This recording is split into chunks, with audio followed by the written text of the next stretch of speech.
Nah, sekarang Oke. kedengaran nih Pak. Ya, Pak Lukman sudah, masuk? ya sudah terdengar Pak Lukman. Ini bersani dengan Zeaslin terima kasih. Burkita Regiva Dawa ya, Ketua OSIS dari SMP Negeri 7 Bandung. Saya mau ke Pak Betul Lukman dulu. sekali. Pak Lukman, ini implementasinya seperti apa nih di SMP Negeri 7 Bandung? Tadi memang sudah dijelaskan oleh Pak Dadi, tapi mungkin bisa dijelaskan lebih detail lagi terkait pelajar Pancasila dan sekolah toleransi yang mungkin menjadi program dari SMP Negeri 7 Bandung ini. Sebelumnya saya ucapkan selamat siang dan salam sejahtera. Saya Lukman, didampingi dua generasi yang berbeda, Bu, generasi tua dan generasi muda. Ketua OSIS Zeaslin, saya kepala sekolah, dan tentunya di siang ini saya ucapkan terima kasih yang sebesar-besarnya karena TVRI sudah memberitakan pembiasaan baik di SMP 7 Bandung. Nah, terkait tadi bagaimana sekolah toleransi itu adalah hal yang tertarik, Bu, ya. Artinya kegiatan ini adalah bagian dari kegiatan besar kita menjadi sekolah penggerak di Indonesia. Kota SMP 7 alhamdulillah sebagai sekolah penggerak tahap pertama, Bu. Kalau di Kota Bandung dengan 9 SMP yang lainnya. Dan di sekolah penggerak itu tentunya kita mendorong lahirnya profil pelajar Pancasila yang di dalamnya juga ada nilai-nilai toleransi. Nah, bagaimana efek atau pengaruh tentang nanti profil pelajar Pancasila itu nanti mungkin Zeaslin yang akan berbicara. Saya hanya ingin menegaskan bahwa kegiatannya itu dibagi seperti sekolah yang lain. Ibu, pertama dalam kegiatan kurikulum, bagaimana di dalam perencanaan, pelaksanaan, dan penilaian di semua mata pelajaran itu tetap harus memuat nilai-nilai Pancasila atau profil pelajar Pancasila.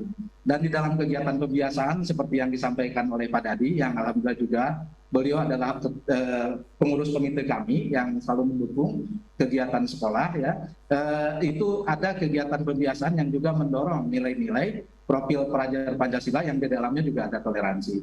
Seperti contoh kemarin pas CPD, camping pramuka, Ibu, kita ada materi tentang toleransi. Dan tentunya juga dalam kegiatan ekstrakurikuler ada penguatan nilai-nilai profil pelajar Pancasila ini. Dan terakhir, kita sebagai sekolah penggerak harus melaksanakan apa yang dinamakan dengan proyek penguatan profil Pancasila. Nah, untuk proyek di bulan ini, insya Allah kami akan membawa tema tentang Bhinneka Tunggal Ika.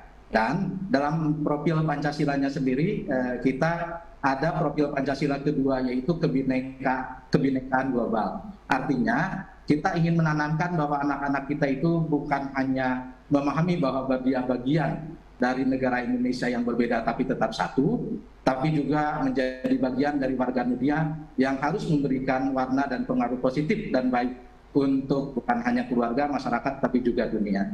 Nah itu, Ibu. Oke. Saya mau ke Zeaslin dong, Zeaslin. Zeaslin. Zeaslin, tentang ini kan program ini sudah berjalan gitu ya. Sebetulnya Betul. yang paling dirasakan dampaknya dari program ini di kehidupan sekolah itu apa sih? Kalau dari siswa sendiri, dari proyek profil Pancasila ini yang paling dirasakan itu kita menjadi lebih produktif tentunya, karena kan di sini proyek artinya kita bekerja sama dengan siswa lain, dan di sini pun kita belajar bekerja sama, belajar menerima pendapat orang lain, dan tentunya karena proyek ini kita kemampuan public speaking pun diasah dan menjadi lebih bisa public speakingnya, karena di kelas pun kan lebih sering presentasi jadinya mengenai proyek profil Pancasila. Dan tentunya karena profil proyek Pancasila ini kita juga jadi belajar yang namanya problem solving, atau kalau di poin profil pelajar Pancasila itu ada bernalar kritis.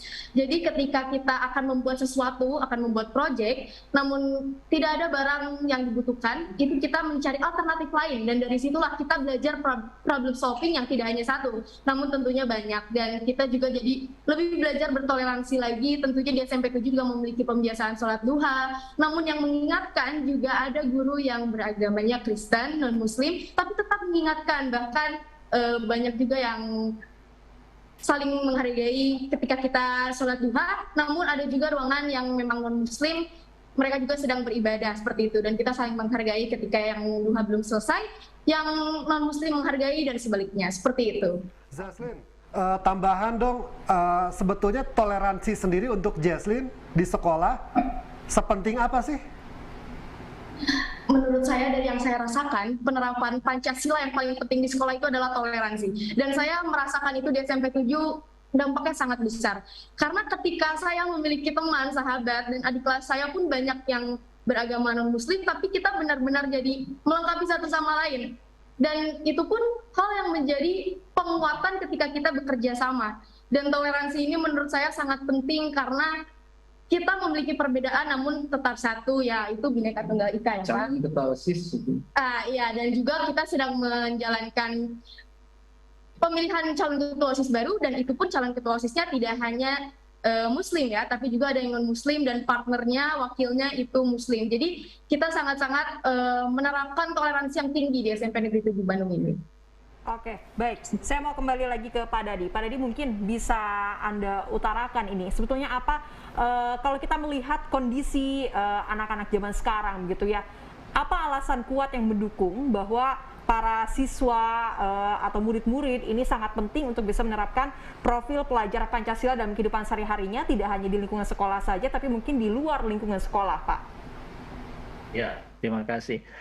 Kita lihat dengan kemajuan saat ini, zaman memang semakin bagus posisi positifnya dengan zamannya digital sekarang ya. Tetapi juga ada dari sisi negatif yang lainnya, di mana dengan digital membuat para siswa ini, termasuk juga orang-orang dewasa, kadang-kala memunculkan sifat egois yang semakin tinggi. Jadi lebih mementingkan kepada diri sendiri dan tanpa melihat kepada orang lain. Dengan adanya ini, kemudian kita melihat di sekolah ini perlu juga dilaksanakan untuk sikap toleransi yang nyata. Contohnya di SMP 7 dengan adanya program outing class ya, di mana pembelajaran di luar sekolah. Jadi para siswa nanti akan diajak ke suatu tempat untuk kemudian bercengkerama dengan alam. Jadi dengan mengadakan acara-acara seperti ini, mewujudkan juga kepada anak-anak, pada siswa ini, bahwa itu mereka itu tidak sendiri, tetapi mereka juga itu ada di sekitar mereka, itu ada orang lain di rumah, ada keluarga, ada orang tua, ada kakak adik. Di sekolah mereka punya banyak teman. Ini membuka mindset mereka bahwa hidup itu perlu kebersamaan walaupun di dalam perbedaan. Demikian kira-kiranya. Oke, baik, terima kasih Pak Dadi, Pak Lukman, dan Zeslin atas obrolan singkatnya. Mungkin nanti ketika ada waktu kita bisa lebih dalam lagi ya berbicara tentang pelajar Pancasila dan sekolah toleransi. Hatur nuhun atas waktunya. Wassalamualaikum warahmatullahi wabarakatuh. Sampurasun. Selamat. Iya, betul sekali. Toleransi memang sedang digaungkan